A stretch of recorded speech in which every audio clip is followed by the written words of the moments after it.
Welcome to the Grow Your Law Firm podcast, brought to you by Pilma. This podcast helps lead lawyers to more growth, profit, and freedom. Here is your legal marketing expert and host, Ken Hardison.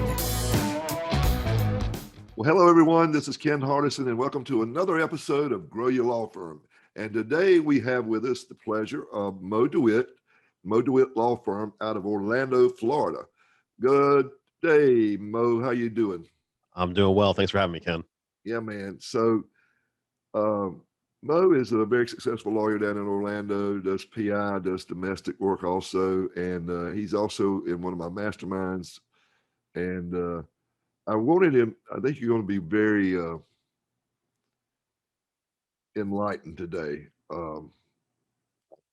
What he does with social media is probably top three I see in the nation of what lawyers are doing. He's really very effective with it. And so one of the reasons I wanted him to be on the show was to share how he does what he does and how he comes up with all these ideas, because it's just wild.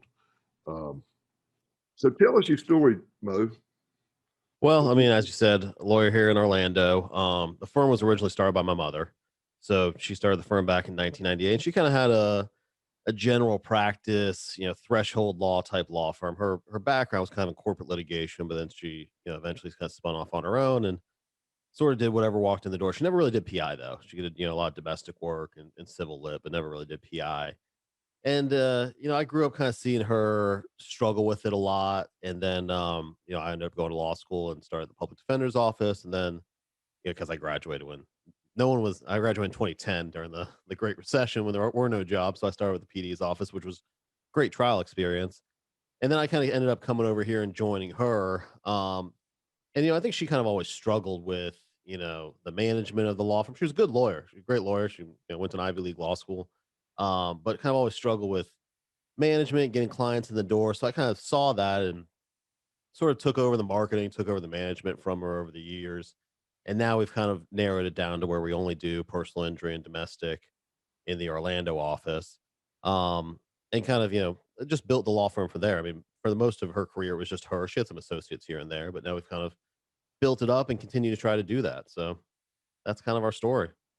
Yeah. And is she still practicing, or is she kind of retired now, semi-retired? She's pretty much retired. She may have her name on one case that's kind of dormant.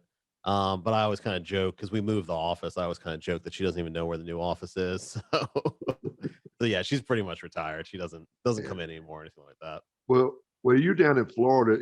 They're some of the biggest TV spenders in the nation are down there, like John Morgan and Dan Newland, and there's more. Oh, yeah. I mean, so I just got to ask you. I mean, how do you compete with these guys? I mean, because they're spending millions and millions of dollars. Yeah, I mean, I really you can't. If you try to compete with them, you're going to go bankrupt. And frankly, our office has been directly across the street from Morgan's office for 20 something years.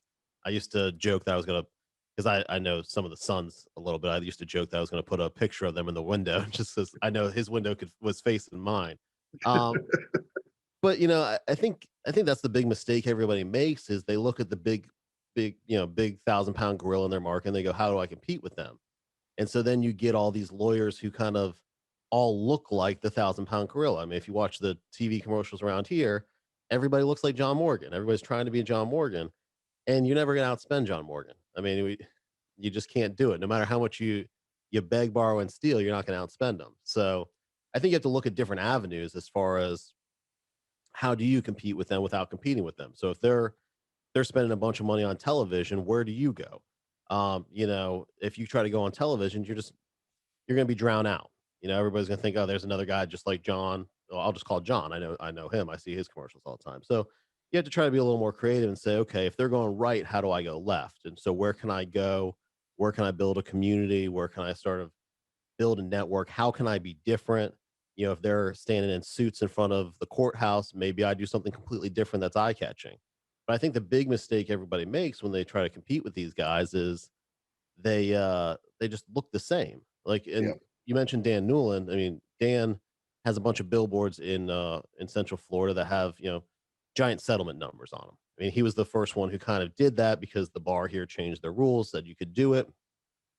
So he plastered them everywhere. Well, now whenever I see somebody else do it, to me, it just reinforces Dan's brand because they just look like Dan. So I Right. think you have to, if you see everybody else going one way, you have to kind of go the other way and figure out the best way to do that to differentiate yourself from the competition, not look like the competition.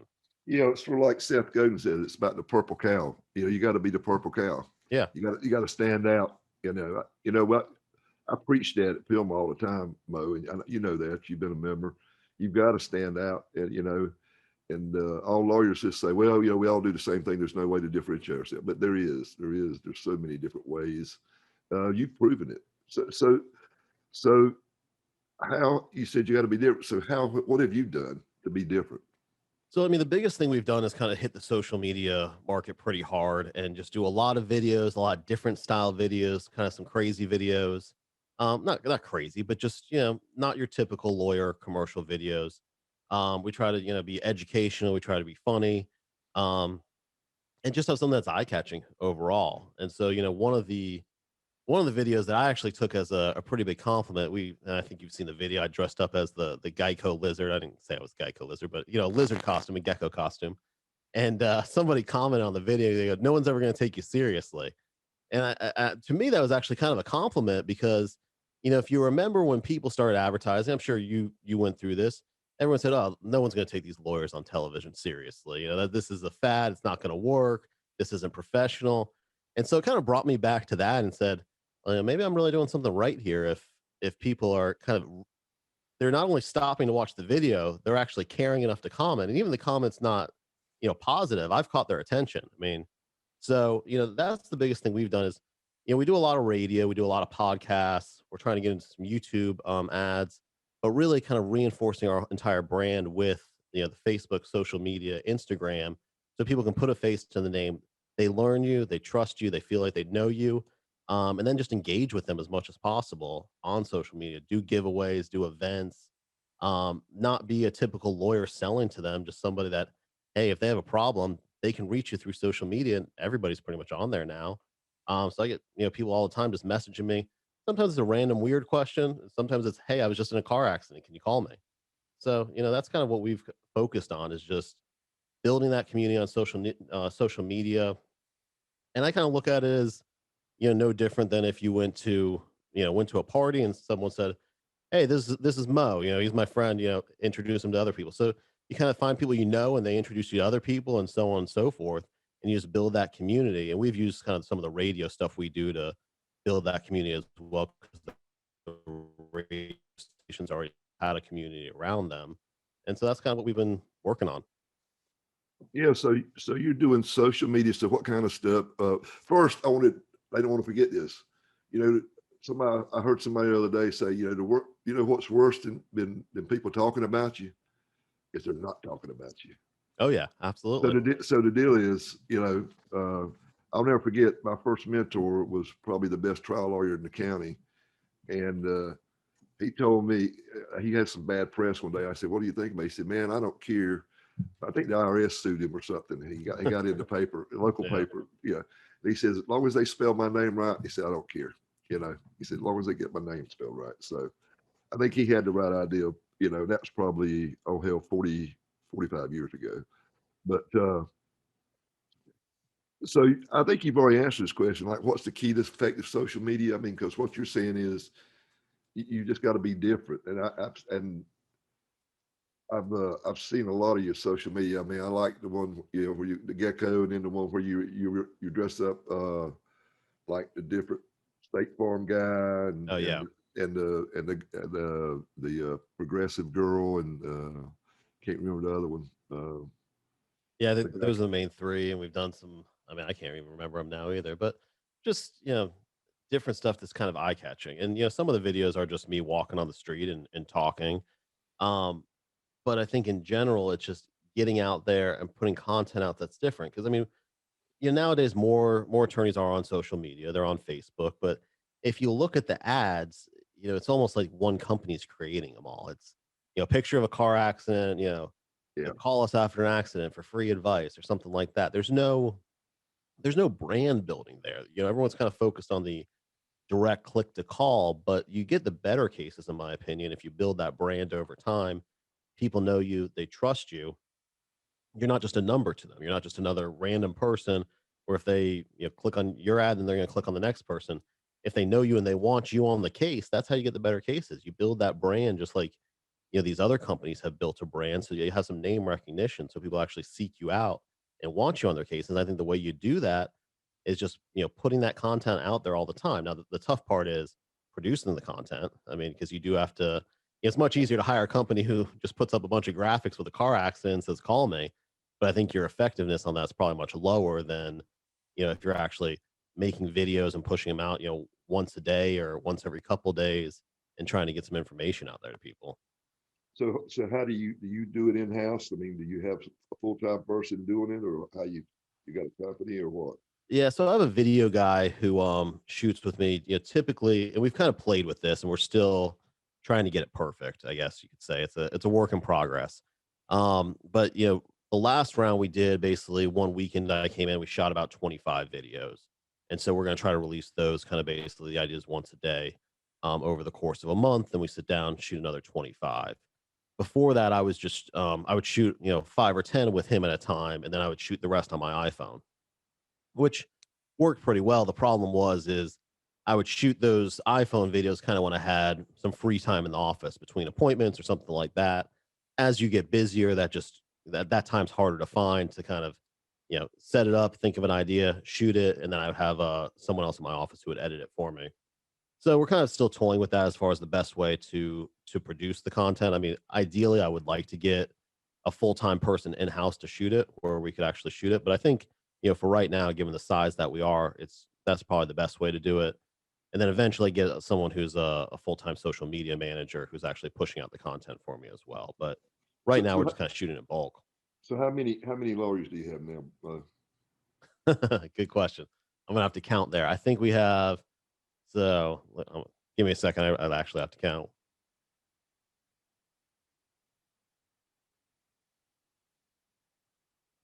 So I think we have 6 in the Orlando office and 3 in Tampa. So 9 total. Yeah. So I remember when you go on Pilma, it's been a few years ago. You weren't that big at that time. I don't remember.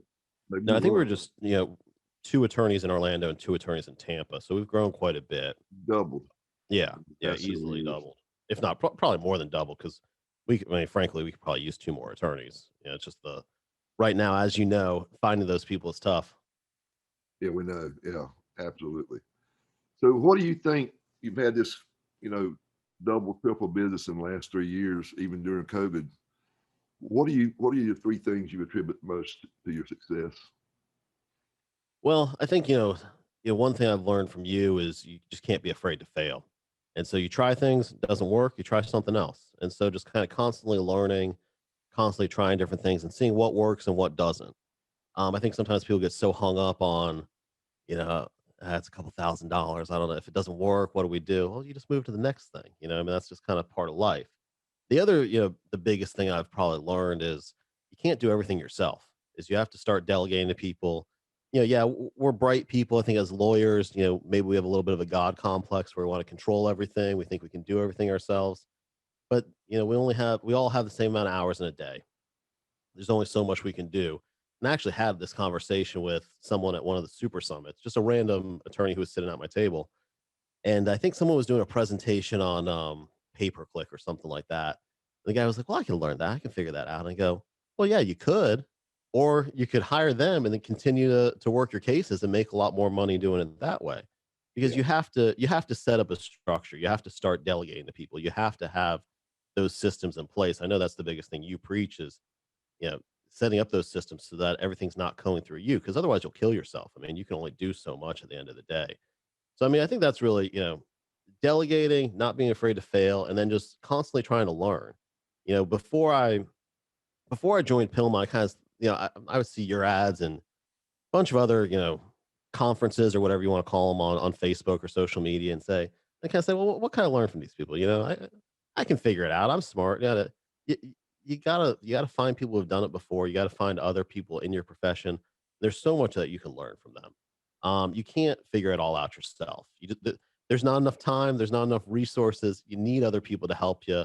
And I mean, that's what, is so beneficial about, not to plug you, Ken, I don't need to do that, but That's what's so beneficial about what you do in the seminars, the masterminds is you get people who actually know what they're doing and you learn from them. It's not just some kumbaya, Yeah, feel good yeah, type thing.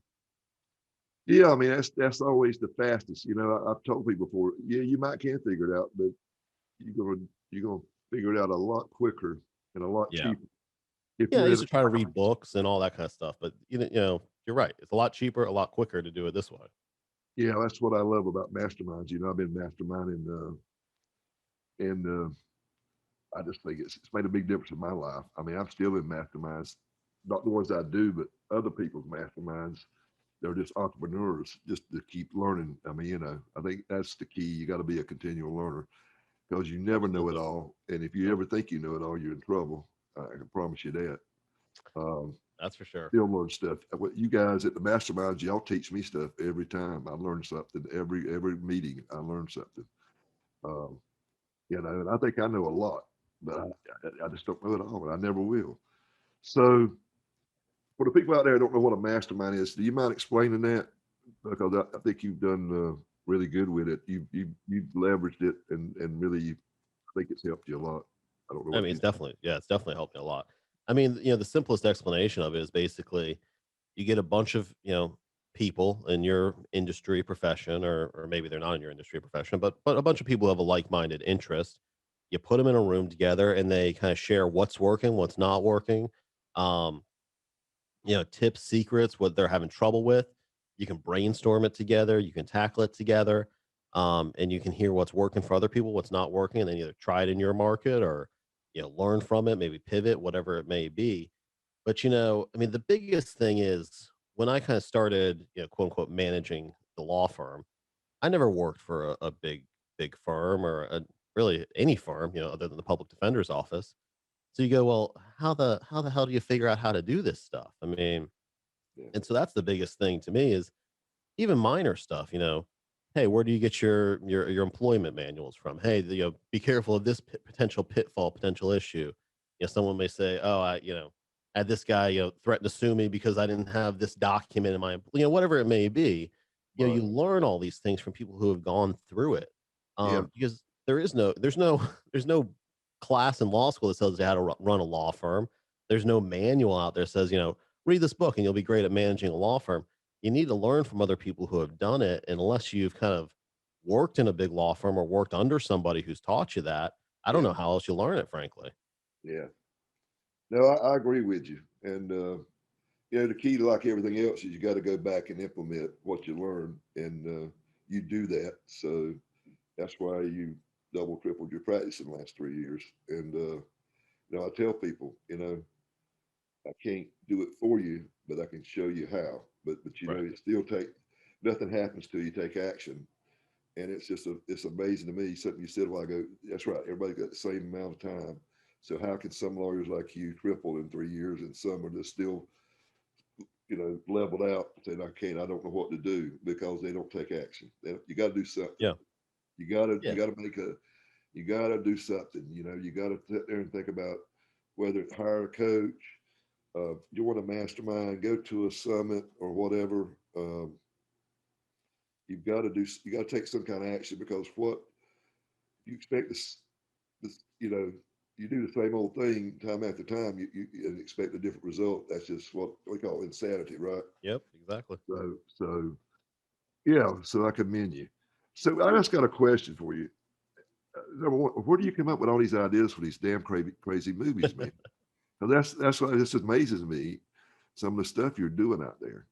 Well, I mean, as I kind of say, we try to be different. So I really look at, watch what other large companies are doing. I mean, you look at Geico, for instance. I mean, we go up against Geico a lot in all these cases, obviously. They have some of the most iconic advertising and branding that's probably been put out in the last 20, 30 years at least. Yet you look at the attorney commercials or the attorneys that are going with them and they're terrible. I mean, even the good ones are still terrible. So I mean, what I do is just kind of watch what other large companies are doing who have these giant ad agencies behind them. And we don't Uh, copy them, but they give us ideas. yeah, For instance, I think the one where I dressed up as the Geico lizard. I think I was actually watching a commercial for Little Caesars where like the Little Caesars competitor was going in and getting the pizza from Little Caesars or something and go, oh, well, what if we did with like our competitors, not our competitors, but then, okay, what about the insurance company, the people they go up and now they're coming after us. So you can just kind of watch what other people are doing and say, how can I spin that and use that? And then I Right. watch other, kind of what people are doing on TikTok because there's a lot of creative stuff on there that you can get ideas from. And so just kind of see what the other, I mean, because I don't think I'm that creative of a person, frankly. Um, I just kind of look at what other people are doing that gives you ideas. And then you go, like you said, you have to go implement it. I'm sure everybody out there who's listening to this podcast probably has had some brilliant video ideas or advertising ideas or whatever it may be. But you got to go try it. You got to implement it. And hey, maybe it doesn't work and you can and you don't release it, but for the most part, you can put it together and it works and you'll get some response on it and you just keep trying and the more you do it, the better it gets. I mean, the first videos I did were probably terrible. And the 100th one was probably a little bit not so terrible. And then they get a little better each time. I mean, that's just kind of part of the process. Well, I got a question for you. If because this is we are doing some video here, but the podcast itself is just sound. If they want to go see these videos, how can they go? Because I want people to go watch these videos. Where do they go? How do they find these videos online? Yeah, I mean, you can go to my Instagram, which is Moses Dewitt or Mo Dewitt on Facebook. You can go Dewitt Law Firm on Facebook or Dewitt Law Firm on YouTube. Most of them are on there. But yeah, follow me on Instagram, follow me on Facebook. I'm putting them out on there all the time. And Yes. you can see them there. DEWITT. Yep, DEWITT. Okay. Excuse me. All right. So I'm going to finish up. I'm going to ask you a question that I've started asking people. What was the last book you read? So I'm not done with it. I'm in the process of reading it, but it's Excellence Wins by the guy who founded the Ritz-Carlton. Right. So he's kind of talking about customer service and hospitality, which the hospitality industry has always kind of fascinated me. But I think there's a lot that we could apply in the legal industry as well. I mean, at the end of the day, we're dealing with consumers. We're dealing with people who are typically in a bad situation. We're trying to get them to a better situation. But I think there's just a lot of, anytime you're dealing with the customer or the consumers, there's a customer service aspect to it. So I've been reading that. It's a pretty good book. I'd recommend it. All right. Good deal. Any parting words, Mo, that you'd like to share with our listeners? Just get out there and try it. If you're interested in doing video, if you're looking to expand your practice, get out there, shoot some videos, even if it's with your phone. The first ones are going to be bad. Mine were bad. Everybody who's ever done it, they're bad.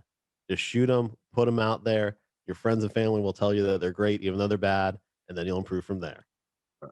Good deal. Well, thank you so much for taking time because I know you're busy. And I look forward to seeing you in August in Vail at our next Mastermind. Yep. Absolutely. All right. Well, you take care.